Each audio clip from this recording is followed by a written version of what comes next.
ल भान्जीले वेट्रेस राम्रो गर्नुभयो सर्भिस 5 स्टारमा ट्रेनिङ गरे रहेछ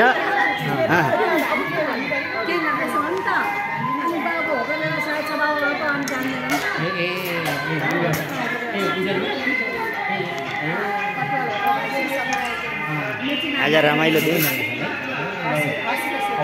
अर्जुनजी यो त मतिर फर्काएर खिचिदिनु पर्यो नि म नि आउनु पर्यो म त फोटो खिच्ने रहर लाग्छ यहाँ समाइयो यहाँ आज हामी यसरी यो खानेकुरातिर पनि राखेर हामी यसरी सँगै 41 सालको ब्याज हामी मिलेर चमेना खाने मौका मिल्यो काठमाडौँको बर्गर हाउसमा कोटेश्वरमा 41 सालका ब्याज सायद हामी 40 वर्ष पछाडि यसरी सँगै बसेर चिया नास्ता खाने अवसर जुट्यो आज ल यो हाम्रा साथीहरूलाई अब म त यस्तै कुरा सेयर गर्छु अब कतिलाई कुरा छैन ओके